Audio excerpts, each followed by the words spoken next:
aussi de la présence cette belle fête de l'excellence qui entre dans l'agenda de la ville de Pékin.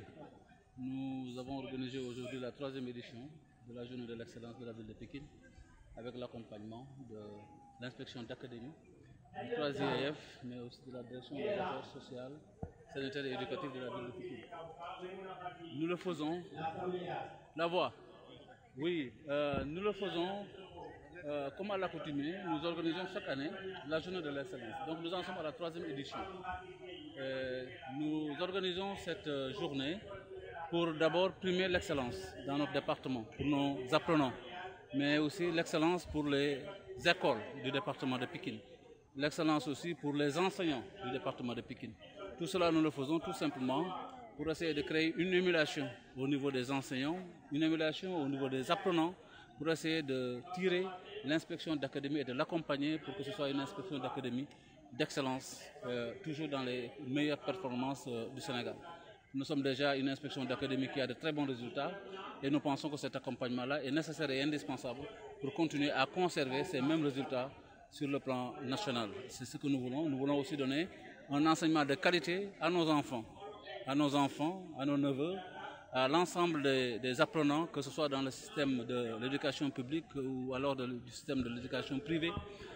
Ce n'est rien que pour les enfants du département de Pékin, pour qu'ils soient des enfants qui soient dans des écoles d'excellence et qui puissent avoir aussi des résultats excellents. C'est ça l'objectif principal.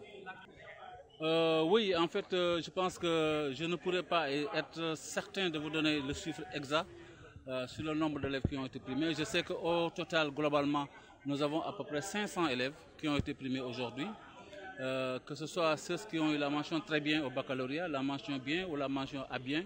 au baccalauréat, ceux qui sont les meilleurs au niveau du BFM, ceux qui sont aussi les meilleurs au niveau du CFE, les meilleures écoles qui ont eu les meilleurs résultats, les meilleurs enseignants dans les 3 arrondissements du département de Pékin, mais aussi le sport scolaire, les meilleurs, les Dara, parce que nous n'avons pas oublié aussi les Dara. Nous pensons qu'il est important aussi d'accompagner les Dara modernes qui sont dans le département pour aussi dans l'enseignement coranique, qu'on puisse avoir aussi un enseignement de qualité. D'ailleurs, nous l'avons déjà, parce que vous l'avez vu tout à l'heure, le jeune qui a eu à réciter les versets du Coran en premier, c'est quelqu'un qui est du département de Pékin et qui a été primé sur le plan international. Donc ça veut dire que c'est une fierté du département de Pékin d'avoir aussi des jeunes qui ont ces capacités et ce potentiel-là. Oui, je ne ferai qu'emboîter le pas à l'inspecteur d'académie pour dire que le message que nous lançons, c'est un peu appeler les enseignants à revenir un peu sur la chose la plus importante qui est leur métier, c'est-à-dire transmettre le savoir et la connaissance, et travailler un peu aussi à adoucir un peu les prétentions qu'ils ont pour essayer un peu de mettre en priorité l'accompagnement des élèves pour leur donner une très bonne éducation. Je pense qu'ils le savent mieux que tout le monde et je pense qu'avec un bon dialogue avec l'État du Sénégal, on pourrait être amené à trouver des solutions qui seraient pour le bien de l'éducation dans le pays. Oui, je ne pourrais pas mettre en corrélation le marché central de Pékin avec les recettes de la ville de Pékin. Ce que je pourrais dire tout simplement, c'est que le marché central de Pékin se trouve dans le département de Pékin et il ne serait pas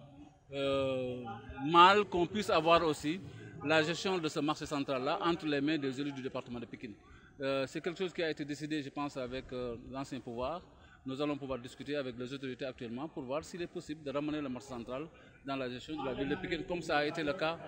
d'antan, quand ce marché-là a été déjà érigé comme marché central au niveau du département de Pékin. Nous pensons que nous devons pouvoir le faire. Nous allons entamer effectivement ces démarches-là. S'il est possible de le ramener, ce serait une bonne chose. Mon souhait, oui, mais c'est le souhait du département de Pékin dans son ensemble, je dirais. C'est le souhait du département de Pékin dans son ensemble de retrouver le marché central de Pékin entre les mains des élus du département de Pékin. Pas systématiquement parce que nous avons besoin de recettes, mais c'est parce qu'aussi on a besoin de pouvoir gérer au mieux ce marché central pour le bien des populations de Pékin. Parce que ce sont les populations de Pékin qui travaillent dans ce marché-là et il serait bien qu'il puisse y avoir un accompagnement direct avec cette proximité qui est la proximité qu'on connaît entre les élus et les populations. Un lycée pour Dagodan, c'est vrai que pour l'instant, nous n'avons fait que la construction d'un CM à Thiaroye-sur-Mer. Un CM qui est en voie d'être livré. Je pense que nous allons obtenir même les clés de ce CM-là avant la fin du mois d'avril. C'est ce que vient de me dire l'entrepreneur. Nous en sommes à la dernière phase. Il est en train de faire les carrelages ainsi que les fenêtres. Donc, pour dire qu'avant la fin du mois d'avril, nous allons pouvoir réceptionner le CM de Thiaroye-sur-Mer. Une fois que nous l'aurons,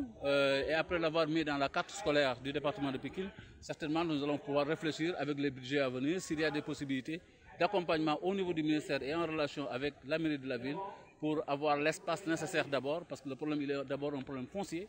C'est ça la grande difficulté en fait réellement. Si nous avons un espace foncier disponible pour pouvoir accueillir un lycée, certainement que dans Dagodan, on a besoin d'un lycée et le ministère sera là. Oui, c'est ce que l'on disait souvent. Hein. En fait, le déguerpissement c'est bien, mais le mieux ce serait d'occuper les espaces pour ne pas permettre la réinstallation de ce qui était là déjà. Je pense que c'est une réflexion. Nous avons commencé le déguerpissement, nous ne l'avons pas encore terminé, nous allons encore continuer en relation avec le préfet du département pour continuer à faire ce travail de désencombrement et travailler surtout à rendre notre ville propre, une ville zéro déchet. Et cela passe aussi par désencombrer les grandes artères de Pikine pour mieux les entretenir. Je pense qu'avec le préfet, nous allons pouvoir y travailler.